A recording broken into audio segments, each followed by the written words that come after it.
ba laifina bane, haka Allah ya yi ni. Da muryar mata a kanta nake bayani.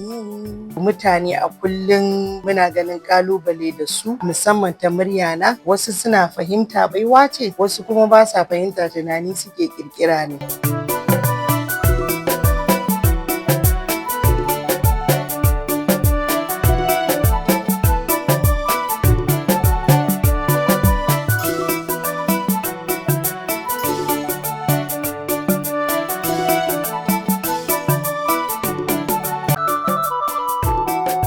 Wa alaikum salam wa rahmatullah.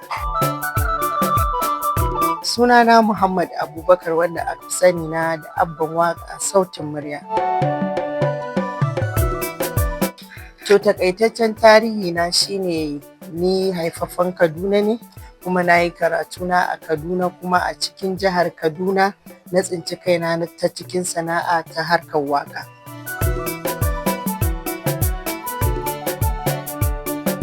To alhamdulillah, gaskiya a harkar waƙa na samu nasarori da dama, wanda in na iya ƙidaya wasu ba zan iya ƙidayawa ba. A harkar waƙa na samu muhalli, na yi abin hawa, na je har Saudiya, na je wasu ƙasashe ma daban-daban da ban taɓa tunani zan iya zuwa ba.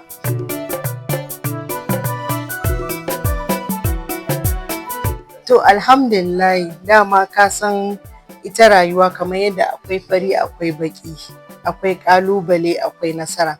To mutane a kullum muna ganin ƙalubale da su, musamman ta murya na.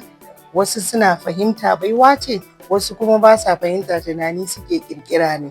To a kullum tun ina ƙoƙarin fahimtar da mutane, haka sai ya kasance ma ni yanzu bana ƙoƙarin fahimtar da mutane. Saboda na yi har na gaji, wanda suka fahimta sun fahimta, wanda ba su fahimta ba kuma ina musu fatan Allah ya fahimtar da su.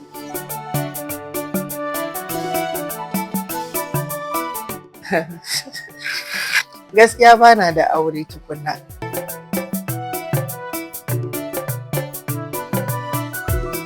To gaskiya alhamdulillah, a kowane ɓangare a harkar waƙa ina taɓaka, ko ce ina yin rawar gani a ciki.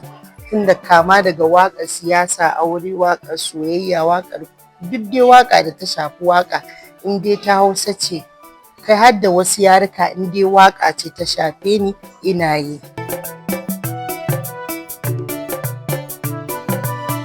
To alhamdulillah, gaskiya bayan harkar waƙa ina wasu businesses na gefe, wa'inda ba sai lallai na faɗa wa duniya ta san su ba. Gaskiya na shiga sosai ma, musamman da wasu ke ƙalubalanta ta kan murya na. Nakan ji na damu, sai in ji ina wani sa'in ina jin cewa to me yasa ma ni abin ya zo ya same ni haka. To daga baya Allah da ya sa kuma ana tafiya rayuwa, na ga at least masoya kullum rinjayen masu cece-kucen yake, sai ya kasance abin bai damuna.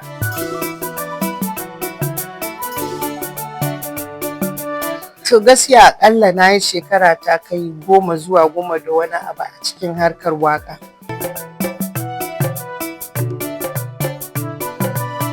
To gaskiya kalan da ya fi burge ni, ina son fari, ina son green, kalolin da na fi so kenan.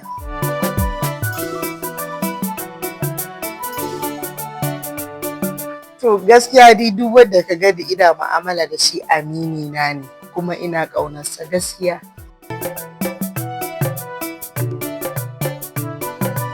To gaskiya ina masoya na fatan alkhairi, kuma ina musu godiya. Na gode, Allah ya ƙara danƙon zumunci da ƙauna.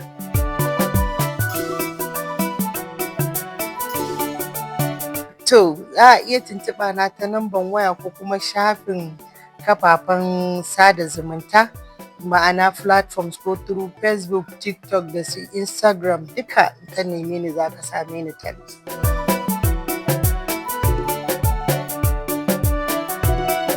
Ba laifina bane, haka Allah ya yi ni. Da muryar mata a kanta nake bayani.